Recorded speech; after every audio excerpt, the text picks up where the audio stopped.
palabra de Dios en Primera de Corintios 1:10.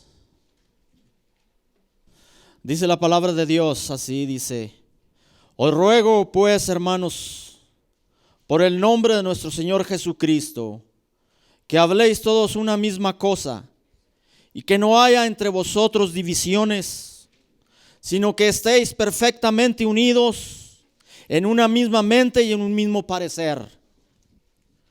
Porque he sido informado acerca de vosotros, hermanos míos, por los de Cloé, que hay entre vosotros contiendas. Quiero decir que cada uno de vosotros dice: yo soy de Pablo, y yo de Apolos, y yo de Cefas, y yo de Cristo. ¿Acaso está dividido Cristo? ¿Fue crucificado Pablo por vosotros, o fuisteis bautizados en el nombre de Pablo? Doy gracias a Dios a que ninguno de vosotros sea bautizado, sino a Crespo y a Gayo, para que ninguno diga que fuisteis bautizados en mi nombre. También bauticé a la familia de Estéfanas. De los demás no sé si he bautizado a algún otro, pues no me envió Cristo a bautizar, sino a predicar el evangelio, no con sabiduría de palabras, para que no se haga vana la cruz de Cristo. Hasta ahí. Bien, amados hermanos, si leyeron la hoja se darán cuenta que aún la misma naturaleza de Dios nos habla. Como ya la leyeron, ya no tengo necesidad de decirles, pero sí les voy a decir acerca de lo que leímos aquí. Está dividido Cristo, amados hermanos. Voy a dar un preámbulo de la iglesia de Corintios, una iglesia formada por el apóstol Pablo. La ubicación geográfica de los Corintios era una estrecha franja de tierra de no más de 8 kilómetros de ancho. Era larga, pero no era tan ancha. Usted podía cruzar a pie de un lado a otro. Ahora, pero esta franja estrecha de terreno era muy privilegiada. Se convertía en uno de los principales centros de mercadeo del Imperio Romano. Esta tierra unía la Grecia continental con la península del sur. Estaba ubicada en un punto clave, como la está hoy Ucrania, donde hay muchos problemas, donde pasa todo el mercadeo para Europa y hay muchos intereses. Amados hermanos, estamos a punto de que explote una guerra. Ahora, no me voy a meter en eso, pero Corintios era una región de tierra muy importante. Todos los mercaderes tenían que pasar por ahí. Había otro lugar por la cual se podía evitar pasar por Corintio, que eran las costas de Acaya. Pero las costas de Acaya eran demasiado peligrosas. Aún los judíos decían: el que va a rodear por Acaya es hombre muerto, se considera muerto. No vivirá para contarlo, porque había muchos bandoleros, salteadores, piratas, gente mala. Entonces todos preferían pasar por Corintios. Corintios era conocido como una de las ciudades más importantes del Imperio Romano. Tenía aproximadamente 500,000 de habitantes, de los cuales 500,000 eran esclavos. Era gente pobre. Imagínense. Ahora, solamente las ciudades, amados hermanos, más grandes que los superaban a los corintios era Roma, Alejandría y Antioquía. Entonces, ahí en Corintios había una población flotante. ¿Qué quiero decir con esto? Una población flotante eran las personas que venían a trabajar, a comerciar, a turistear, y la mayoría de ellos eran marineros. Y esos marineros habían dejado sus hogares, sus familias por mucho tiempo. 2 meses, 3 meses, medio año, 1 año quizás. Se habían para trabajar, para mercadear, para hacer así los trueques ahí en Corintios. Pero ahí también había una colonia de judíos que pudieron ellos conservar sus creencias, pero la mitad de esta población eran esclavos. Entonces, al analizar las diferentes clases de personas que vivían en Corintio, nos vamos a dar cuenta, amados hermanos, lo difícil que era vivir en Corintios. Ahí se unía toda la brutalidad, toda la, podría decir, sensualidad del oriente y del occidente. Se juntaban, se pegaban. Ahí estaban todos los placeres de la carne de una manera exagerada. Por decir así, no sé, Las Vegas. Entonces, los corintios se jactaban. No voy a usar una palabra que se usa comúnmente, que empieza con la letra P para decir esto, porque es fuerte y hay jóvenes, hay niños. Los corintios se jactaban de sus 1000 rameras que tenía el templo de la diosa que ellos adoraban, la diosa Venus, la diosa del amor. A estas 1000 rameras las caracterizaba porque se rapaban su cabeza y en las tardes bajaban de la colina de este templo de esta diosa para buscar hombres. Y los corintios estaban orgullosos de esto. Pero todos esos vicios y todas estas características especiales de la ciudad de Corintio era un reto para el evangelio de Dios. Y usted se ha de estar preguntando por qué el pastor está diciendo todas estas cosas. Los quiero llevar a un punto importante. Todo esto sería un reto para la entrada del evangelio del Dios Todopoderoso, sería un reto para el apóstol Pablo. ¿Podía el evangelio penetrar en aquella ciudad inmoral, corrupta, desenfrenada, donde había borracheras, inmoralidad sexual, cultos idolátricos y obsesiones y otras tantas clases de lodo humano que se batía en esa ciudad? ¿Podría entrar el evangelio de Cristo? ¿Podría un hombre como Pablo predicar el evangelio de la verdad? Este era un desafío para aquel hombre, para aquel apóstol llamado Pablo, cuando llegó a predicar el evangelio de nuestro Señor Jesucristo en la ciudad de Corintios. La fundación de la iglesia fue por el apóstol Pablo. Pablo llegó a Corintios procedente de Atenas, donde había servido por algún tiempo, donde había también sufrido el rechazo del evangelio. Viajó solo ahí, sin amigos, sin compañeros. Llegó Pablo a la ciudad de Corintios, predicando, dice ahí en 1 Corintios 2:3, con mucho temor y miedo. Y todos conocemos a Pablo, pero aquí dice, llegué a la ciudad de Corintio con mucho temor y temblor.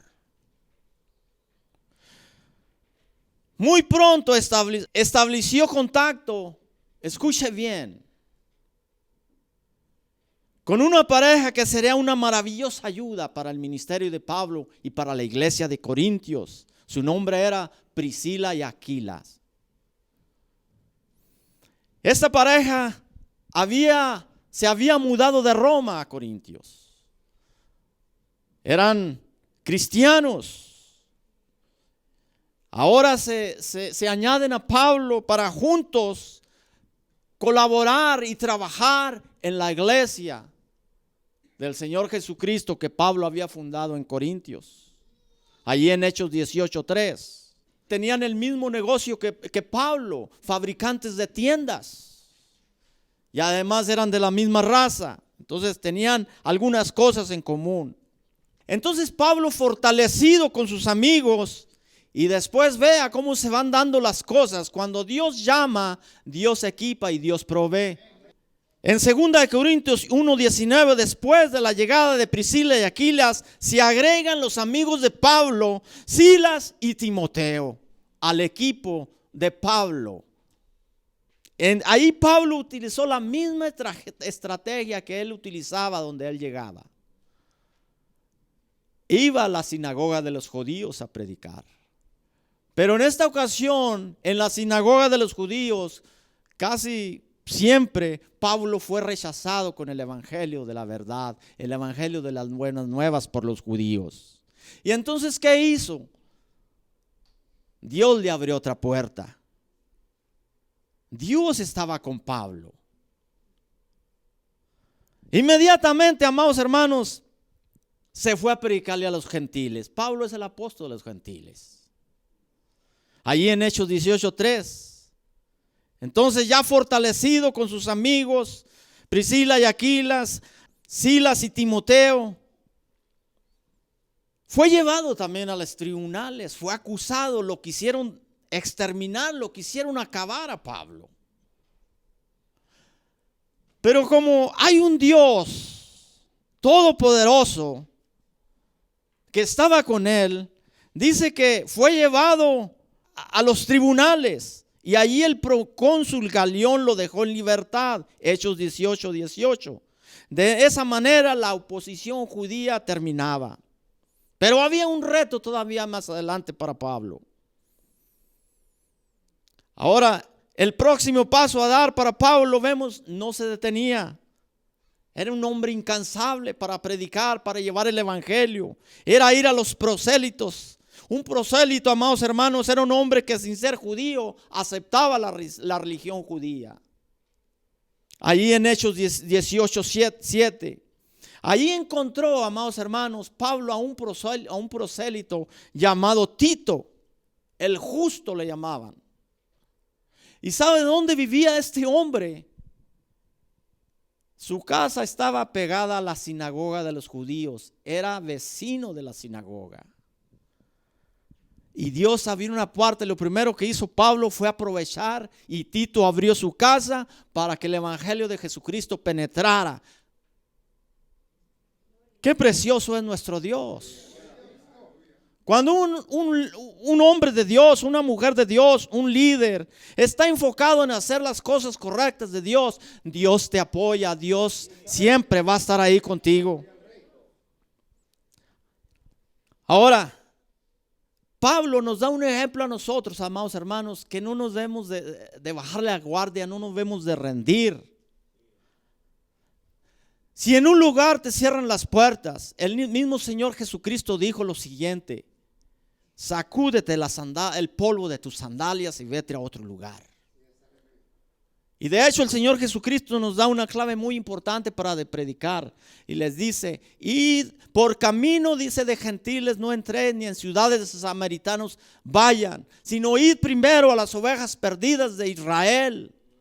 Ya después Cristo se encargaría de llevarte hasta el fin de toda la tierra. Dándonos a entender, amados hermanos, que debemos empezar primeramente predicando el evangelio de nuestro Señor Jesucristo en nuestro hogar con los nuestros. Pero a veces hacemos lo contrario, queremos andar ganando todo el mundo y nuestra casa se está perdiendo. Es un ejemplo que debemos de tomar aquí. Entonces la iglesia de Corinto, amados hermanos, quedó establecida y poco a poco iba agregándose aquellas piedras vivas que iban a componer aquel edificio.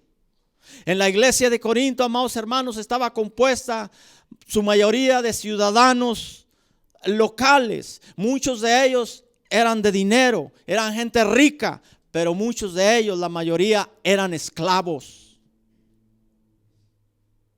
En los tiempos de Pablo, amados hermanos, la esclavitud era un problema. De hecho, en la historia dice que la mitad del mundo vivían en esclavitud.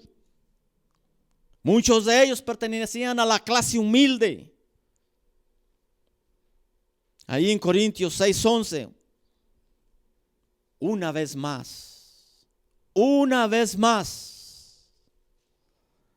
había triunfado el poderoso resucitado.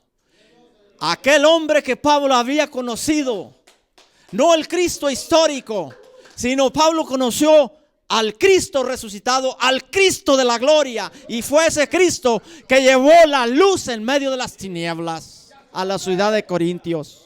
Qué precioso, qué lindo que Pablo pudiera presentar al Cristo glorioso, aquel que dijo después de la resurrección: toda potestad me es dada en los cielos y en la tierra. El Cristo resucitado, el Cristo glorioso, el Cristo victorioso. Ese es el Cristo que tú y yo predicamos. Tenemos un Cristo de poder, un Cristo glorioso, majestuoso.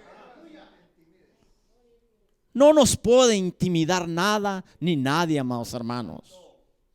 Vemos a Pablo con valentía, un hombre determinado a llevar el evangelio en medio de las tinieblas, en medio del lodo, de las borracheras, de todo tipo de pecado y de inmundanidad. Pablo se metía porque sabía que Dios estaba con él. Aleluya. Pero como en todo, amados hermanos, Satanás mete sus narices donde no lo llaman. Poco a poco comenzó a llegar noticias desagradables a Pablo. Y aquí voy a empezar lo que le quiero decir. Poco a poco llegó la noticia a Pablo, lo que estaba sucediendo en la iglesia que él había fundado. Recibió una delegación de los miembros de la familia de Cloé, ahí en 1 Corintios 1:11, y una carta que le escribieron para preguntarle respecto a unos asuntos muy especiales. 1 Corintios 7:1. De esta manera Pablo se enteraría y podría formarse un concepto claro de lo que estaba sucediendo en Corinto. De esta manera también nos enseña, amados hermanos, que cuando queremos solucionar o ayudar a alguien en algún problema, no debemos nosotros de basarnos simplemente, amados hermanos, en una información liviana o muy poca información, sino que debemos tomar bastante información para poder ayudar a la persona. Una información correcta, amplia, que nos permita ayudar, a aconsejar en el problema que está sucediendo. Los temas que el apóstol Pablo trata en esta carta incluyen divisiones, inmadurez espiritual, pleitos, conflictos matrimoniales, insistencia en los derechos, irregularidades en el culto, exhibicionismo respecto a los dones espirituales y conflictos teológicos y otros problemas que estaba sufriendo la iglesia de Corinto. Ahora, sin temor a equivocarme, amados hermanos, todas las iglesias de hoy en día pasamos por un problema de estos. Tenemos algún problema de los que aquí se mencionan. Pero aquí está algo muy importante. Por eso, amados hermanos, es muy urgente que estudiemos la palabra de Dios. Pues si cojeamos de la misma pata, si padecemos de la misma enfermedad, la medicina sigue siendo la misma, la palabra de Dios. Hay cura para tu enfermedad, hay cura para la mía, hay cura, amados hermanos. Y está aquí en la palabra de Dios. Anote y subraye esto. 1 Corintios 10:11.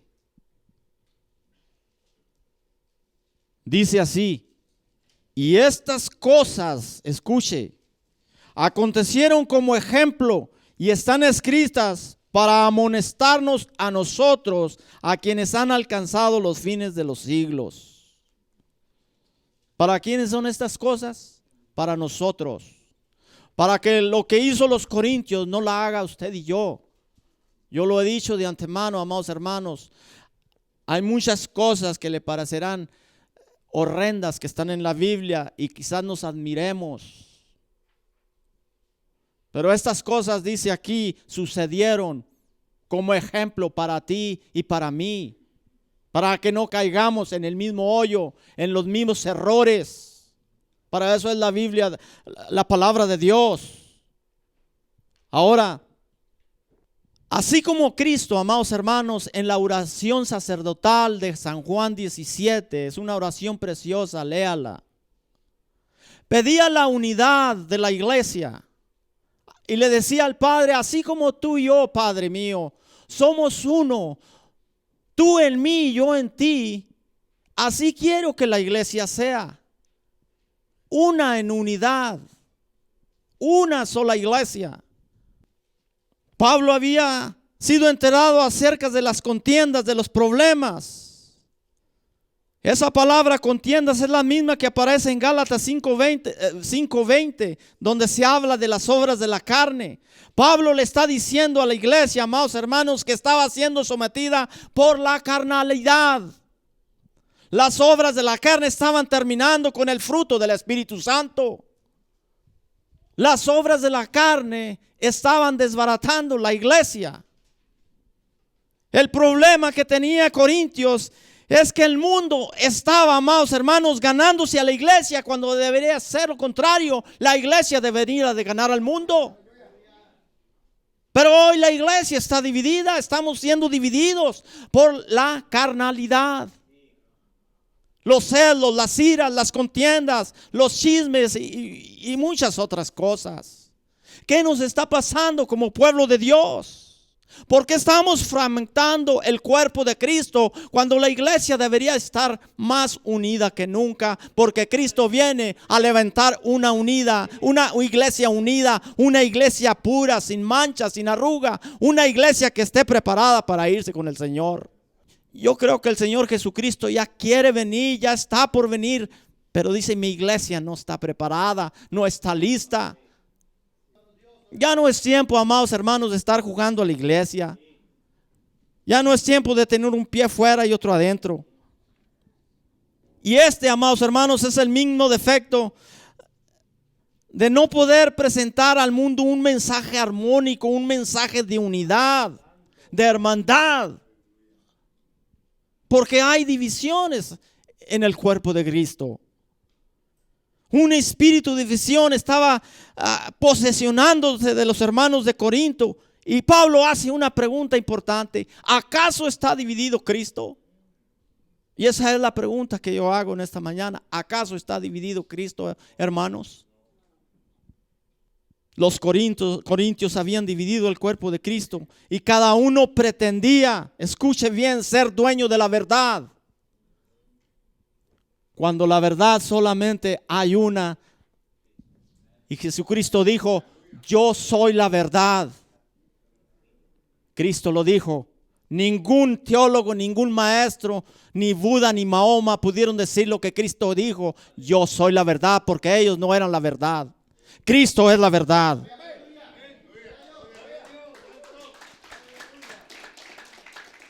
Entonces, amados hermanos, cada uno de los corintios decía ser dueño de la verdad. A pesar de que cada uno creía tener la verdad, pero no podían responder a la pregunta de Pablo. Porque su misma conciencia, ellos sabían que no eran la verdad. Y no aceptaban esto, ellos no podían aceptar esto, que estaban equivocados. Muchas personas, muchos nos equivocamos, pero no aceptamos que nos equivocamos. Hasta aquí voy a dejarles, amados hermanos, porque vamos a continuar, pero había partidos en la iglesia. Unos decían, yo soy de Pablo. Yo soy de Cefas o de Pedro. Yo soy de Apolos. Y otros decían, yo soy de Cristo. Partidos en la iglesia. De eso voy a hablar la próxima semana. Grupos en la iglesia, representándose cada uno con su líder. Yo soy de Pablo, yo soy de Pedro, yo soy de Apolos, yo soy de Cristo. ¿Por qué? ¿Fue Pablo el que fue crucificado por ti? ¿Fue Pedro? ¿O cualquier otro? Fue Cristo. Fue Él. Que no se te olvide, que no se nos olvide, hermanos.